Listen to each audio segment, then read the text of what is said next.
Hello friends, இது ஆண்டோ. And இந்த வீடியோவில் நம்ம வந்து 3 டயர் பற்றி பார்க்க போகிறோம். ஸோ இது ரொம்ப ரொம்ப இம்பார்ட்டன்ட் டாபிக். .NETல லாங்குவேஜ் வந்து நான் வந்து C# யூஸ் பண்ண போகிறேன். ஓகே, ஸோ நம்ம நிறைய இடத்துல கேள்விப்பட்டிருப்போம் 3 டயர் அப்படின்னு சொல்லிட்டு. ஆக்சுவலி இது ஒன்றும் கிடையாது, ரொம்ப சிம்பிளான ஒரு கான்செப்ட் தான். இது முக்கியமாக எதுக்கு யூஸ் பண்ணுவாங்கன்னா, data migration, which means application மைக்ரேஷன்லாம் ரொம்ப ஈஸியாக நடக்கும். அதுமாதிரி ஒரு புதுசாக ஒரு அப்ளிகேஷன் செய்யும்போது நம்ம எழுதின கோடையே வந்து திரும்பி இதுக்கு யூஸ் பண்ணிக்கலாம். அதே மாதிரி வந்து நம்ம வந்து நம்மளுடைய கோடை வந்து பர்ஃபெக்டாக மேனேஜ் பண்ணுறதுக்கும் இது வந்து ரொம்ப ரொம்ப யூஸ்ஃபுல்லாக இருக்கும். ஓகே, இதில் பார்த்தீங்கன்னா மொத்தமே ஒரு 3 லேயர் இருக்குது. ஃபர்ஸ்ட் வந்து ப்ரெசன்டேஷன் லேயர். அதாவது இதை வந்து 3 டைப்பாக சொல்லுவாங்க. ஒன்று ப்ரெசன்டேஷன் லேயர் அப்படின்னு ஒரு சில பேர் சொல்லுவாங்க, ஒரு சில பேர் அப்ளிகேஷன் லேயர் சொல்லுவாங்க, இன்னொருத்தவங்க வந்து பிஸ்னஸ் ஆப்ஜெக்ட் லேயர் அப்படின்னு சொல்லுவாங்க ஒரு சில பேர். ஸோ இது வந்து first layer. So second layer வந்து business access layer or business logic layers அப்படின்னு சொல்லுவாங்க. அண்ட் தேர்ட் வந்து data access layer. So first வந்து இதோட ஃபஸ்ட்டு லேயரை நான் எக்ஸ்பிளைன் பண்ணிடுறேன். So presentation layer. ஸோ இந்த ப்ரெசன்டேஷன் லேயர் அப்படின்னு பார்த்தீங்கன்னா இன்புட்ஸ் வந்து கெட் பண்ணிக்கிறதுக்கு யூஸ் பண்ணுவாங்க. ஃபார் எக்ஸாம்பிள், நம்ம வந்து இப்போ ஃபேஸ்புக்கில் லாகின் பண்ணுறேன்னு வச்சுக்கோங்களேன், இல்லை ஒரு அப்ளிகேஷனில் லாகின் பண்ணுறேன்னு வச்சுக்கோங்க. அந்த லாகின்க்கு அந்த டெக்ஸ்ட் பாக்ஸில் நம்ம சம் யூசர் நேம் டைப் பண்ணுவோம்ல, அந்த டைப் பண்ணுற இன்ஃபர்மேஷனை எடுத்துகிட்டு வர்றது. ஸோ நம்ம என்னென்ன இன்புட்ஸ் வச்சுருக்கோமோ அதை எடுத்துகிட்டு வருது. ஸோ இந்த மாதிரி வேலைகளை வேலிடேஷன் பண்ணுறது, இதெல்லாம் வந்து அந்த அப்ளிகேஷன் லேயர் பார்த்துக்கும். அண்ட் இந்த பிஸ்னஸ் ஆக்சஸ் லேயர் இருக்குல்ல, முக்கியமாக நிறைய பேர் வந்து இந்த business access layer and data access layer இந்த ரெண்டுத்துலையும் கன்ஃபியூஸ் பண்ணிப்பாங்க. இந்த பிஸ்னஸ் ஆக்சஸ் லேயர் வந்து என்ன பண்ணுவாங்கன்னா டிசிஷன் மட்டும் மேக் பண்ணும். ஸோ இந்த பிஸ்னஸ் ஆக்சஸ் லேயருடைய வேலையை டிசிஷன் மேக்கிங் தான். அதாவது ஒரு விஷயத்தை, விச் மீன்ஸ் ஒரு ரெக்வஸ்ட் வருது, அது வந்து இன்சர்ட் பண்ணுமா, இல்லை டெலீட் பண்ணுமா, இல்லை அப்டேட் பண்ணுமா, இல்லை ஜஸ்ட்டு டேட்டாவை டிஸ்பிளே பண்ணுமா அப்படின்ற அந்த டிசிஷனை வந்து பேஸ்ட் ஆன் அந்த அப்ளிகேஷன் லேயர்லேருந்து வர அந்த கமாண்டை பேஸ் பண்ணி இந்த பிஸ்னஸ் ஆக்சஸ் லேயர் வந்து ஒரு முடிவெடுக்கும். ஸோ இவர் வந்து வெறும் டிசிஷன் மேக்கிங் தான். ஸோ அந்த டிசிஷனை இம்ப்ளிமெண்ட் பண்ணுறது வந்து data access layer. So business access layer வந்து டிசிஷன் எடுக்கும், அந்த டிசிஷனை வந்து இம்ப்ளிமெண்ட் பண்ணுறது வந்து டேட்டா ஆக்சஸ் லேயர். அதாவது கோடை, மீன்ஸ் இன்ஃபர்மேஷனை சர்வரில் இன்சர்ட் பண்ணுறது. ஸோ இப்போ நான் வந்து யூஸ் பண்ண போகிறது வந்து விஷுவல் ஸ்டுடியோ யூஸ் பண்ண போகிறேன். ஸோ ஒரு சிம்பிள் ஒரு வெப்சைட் தான். அந்த வெப்சைட்லேயே வந்து அந்த 3 டயர் ஆர்கிடெக்சர் எப்படி வந்து இம்ப்ளிமெண்ட் பண்ணலாம் அப்படின்றத நம்ம பார்க்க போகிறோம். ஸோ எப்படி ப்ரெசன்டேஷன் லேயர் ஒர்க் ஆக போகுது, எப்படி இந்த பிஸ்னஸ் ஆக்சஸ் லேயர் ஒர்க் ஆக போகுது, எப்படி இந்த டேட்டா ஆக்சஸ் லேயர் ஒர்க் ஆக போகுது அப்படின்றத நான் வந்து தனி கிளாஸ் ஃபைலில் எழுதி உங்களுக்கு கிளியராக எக்ஸ்பிளைன் பண்ணுறேன். அண்ட் நான் யூஸ் பண்ண போகிற டேட்டா பேஸ் வந்து SQL Server 2012 யூஸ் பண்ணுறேன். ஸோ 8-12 எது இருந்தாலும் okay, no problem. Okay, so இப்போ நான் வந்து ஜஸ்ட் இதை மினிமைஸ் பண்ணிக்கிறேன். உண்மையிலே பார்த்தீங்கன்னா இப்படி தான் இருக்கும். இந்த டயக்ராம் கொஞ்சம் ப்ரெசன்டேஷன் லேயர், அதுக்கப்புறம் பிஸ்னஸ் லாஜிக் லேயர், அப்புறம் டேட்டா ஆக்சஸ் லேயர், இதுக்கு வந்து டேட்டா சோர்ஸ் ஸ்பீச் நம்ம SQL Server. ஓகே, ஸோ இதுதான் வந்து flow, just flow diagram. Just இதை ஞாபகம் வச்சுங்க, ஜஸ்ட் ரொம்ப சிம்பிள் தான் அது. ஜஸ்ட் நான் இதை மினிமைஸ் பண்ணிவிட்டு ஒரு வெப்சைட் ஒன்று க்ரியேட் பண்ணுறேன். ஜஸ்ட் சிம்பிள் ஒரு எம்டி வெப்சைட். ஓகே, இது வந்து என்னுடைய டாக்குமெண்ட்ஸ்குள்ளே விஷுவல் ஸ்டுடியோ 2012 சொல்லி ஓகே, நான் டிஃபால்ட் லொக்கேஷன் அதை அப்படியே விட்டுறேன். ஸோ இதில் வந்து நான் வந்து ஜஸ்ட்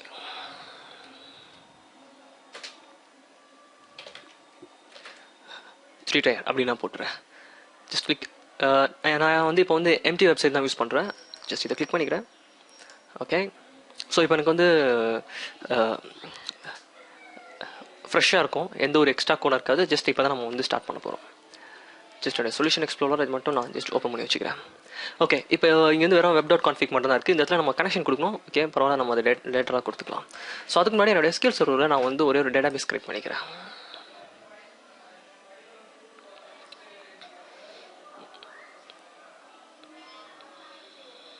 ஓகே, என்னுடைய default instant connect.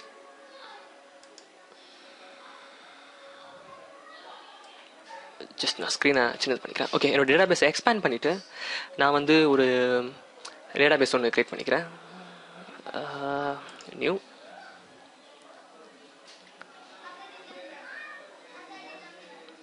Okay, so இதில் வந்து நான் வந்து 3 டயர் அப்படின்னு கொடுத்துக்கிறேன். 3 tier. Okay, and 3 tier. So இதை எக்ஸ்பேண்ட் பண்ணிவிட்டு நான் இந்த இடத்துல வந்து ஒரு டேபிள் ஒன்று க்ரியேட் பண்ணிக்கிறேன்.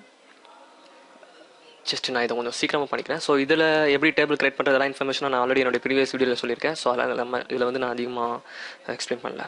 ஸோ எப்போயுமே நம்ம ஃபஸ்ட்டு இது வந்து ID and integer. So right click பண்ணி set as primary key. And முக்கியமாக நம்ம பண்ண வேண்டியது இந்த இடத்துல ஐடென்டிட்டி ஸ்பெசிஃபிகேஷன் கொடுத்தோம். ஸோ தட் இது ஆட்டோ இன்க்ரிமெண்ட் ஆகும் 1 படி. நான் வந்து first name so F name is a first name, என் ஒரு 50 வச்சுக்கலாம். So last name and email ID. Mail ID okay, இது வந்து ஒரு 50. ஓகே, ஸோ இப்போ இதில் வந்து இந்த 3 இன்ஃபர்மேஷனை நான் வந்து ஃப்ரண்ட் எண்ட் வந்து இன்சர்ட் பண்ண போகிறேன். 3 tier ஆர்கிடெக்சர் யூஸ் பண்ணி நம்ம அதை பண்ண போகிறோம். ஓகே, ஸோ நான் இதை சேவ் பண்ணிடுறேன். இதில் வந்து user_information அப்படின்னு அந்த டேபிளுக்கு பேர் கொடுத்துட்றேன். ஓகே, இப்போ SQL Serverல ஒரு டேட்டாபேஸ் க்ரியேட் பண்ணியாச்சு அண்ட் ஒரு டேபிளும் க்ரியேட் பண்ணியாச்சு. ஜஸ்ட் நான் இங்கே ரீஃப்ரெஷ் பண்ணிக்கிறேன். ஓகே, ஸோ இப்போ நமக்கு டேபிள் வந்து எடுத்து, ஸோ இதுலேருந்து நம்ம வந்து ஸ்டார்ட் பண்ண வேண்டியதான். ஸோ அதுக்கு முன்னாடி நான் வந்து என்னுடைய SQL Server எக்ஸ்ப்ளோரரில் வந்து என்னுடைய டேட்டாபேஸையும் இதையும் கனெக்ட் பண்ணிக்கிறேன். விச் மீன்ஸ் என்னுடைய விஷுவல் ஸ்டுடியோவையும் டேட்டாபேஸையும் கனெக்ட் பண்ணிக்கிறேன். ஓகே, ஸோ டேட்டாபேஸில் 3 tier இருக்குது அண்ட் ஒரு டேபிளும் இருக்குது. ஃபைன். ஓகே, ஸோ இப்போ நான் வந்து ஒரு பேஜ் ஒன்று க்ரியேட் பண்ணுறேன்.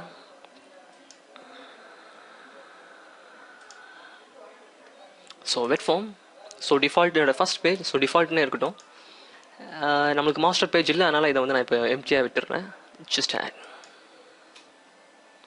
ஓகே, ஸோ டிசைன் பேஜுக்கு போயிட்டு ஓகே இப்போ இங்கே இருக்கோம். ஸோ இந்த இடத்துல நம்ம வெப் கான்ஃபிக் ஃபைலை பார்த்தீங்கன்னா எம்டியாக இருக்கும், இதில் எந்த கனெக்ஷனுமே இருக்காது. நம்ம ஒரிஜினலாகவே நம்ம சைட்டுக்கும் நம்ம டேட்டாபேஸ்க்கும் இன்னும் எந்த கனெக்ஷனும் வரல. ஸோ அந்த கனெக்ஷனை உருவாக்கும். அந்த கனெக்ஷனை உருவாக்குறது ரொம்ப ஈஸி. ஸோ நான் போய்ட்டு சும்மா கனெக்ஷன்லாம் இப்போ இங்கே டைப் பண்ணிவிட்டு வேஸ்ட் பண்ணிட்டு இருக்கிறத விட ஜஸ்ட் இந்த டேபிளை கிளிக் பண்ணி ட்ராக் பண்ணி நான் இங்கே போடுறேன்.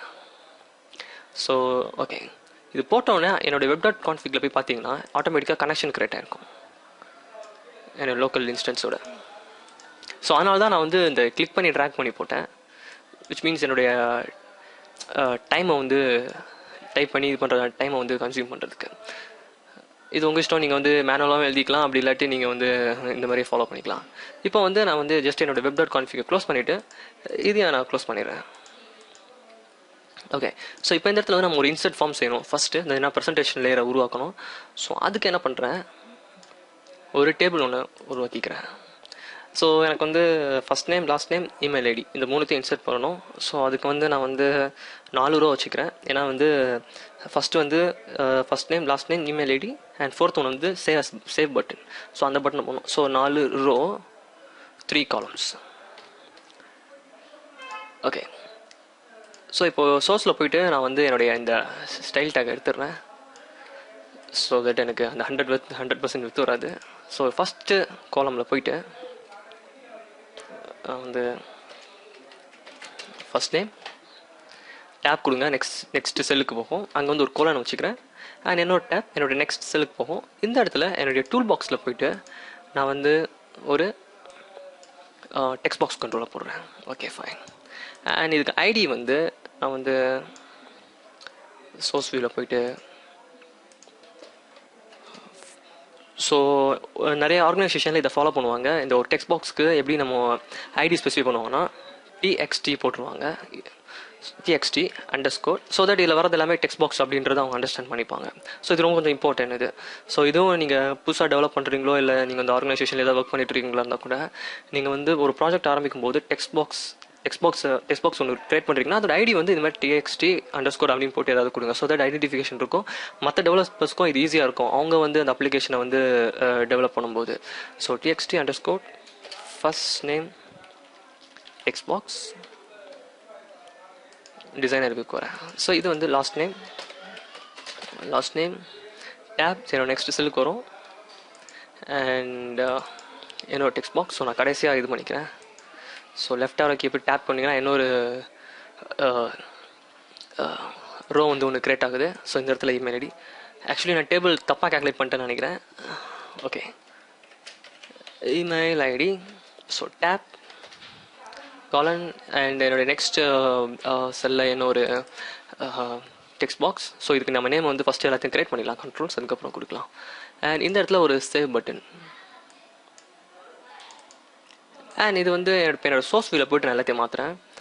அண்ட் இங்கே வந்து TXT underscore last name and இந்த ஒன்று நான் அப்படியே இங்கே ரிமூவ் பண்ணிக்கிறேன். And TXT underscore email ID and இந்த 2 வந்து நான் அப்படியே ரிமூவ் பண்ணிக்கலாம். ஸோ தட் கொஞ்சம் மீனிங்ஃபுல்லாக இருக்கும். டெக்ஸ்ட் இமெயில் டெக்ஸ்ட் பாக்ஸ் அப்படின்னு சொல்லிட்டு. அண்ட் இங்கே வந்து btn _save இந்த பட்டன் கூட அப்படியே எடுத்துடலாம், ஏன்னா இதுவே மீனிங்ஃபுல்லாக தான் இருக்குது. அண்ட் இங்கே டெக்ஸ்ட் வந்து சேவ், விச் மீன்ஸ் வந்து நமக்கு டிஸ்பிளே பண்ணுறது சேவ் அப்படின்னு இருக்கும். இல்லை பட்டனை கொஞ்சம் பெருசாகலாம், சேவ் இன்ஃபர்மேஷன் கூட போட்டுக்கலாம், இன்ஃபோ. ஓகே, ஸோ சேவ் பண்ணிவிட்டு என்னுடைய ப்ரௌசரை நான் பார்க்குறேன். ரைட் கிளிக் பண்ணி வியூ இன் ப்ரௌசர். ஸோ என்னுடைய டிஃபால்ட் ப்ரௌசர் வந்து ஃபயர்ஃபாக்ஸ்.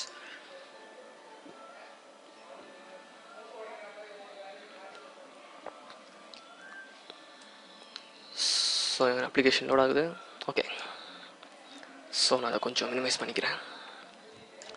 ஓகே, ஸோ இப்போ இதில் டைப் பண்ணிட்டு சேவ்னு கொடுத்தா நமக்கு இன்ஃபர்மேஷன் சேவ் ஆகணும். ஸோ எல்லாமே முடிச்சுட்டு, ஸோ ஃபஸ்ட்டு நான் இப்போ க்ரியேட் பண்ண போகிறது வந்து ப்ரெசன்டேஷன் லேயர். ஸோ இதை வந்து நம்ம இப்போ க்ரியேட் பண்ண போகிறோம். ஸோ நெக்ஸ்ட் வீடியோவில் நம்ம அதை பார்க்கலாம்.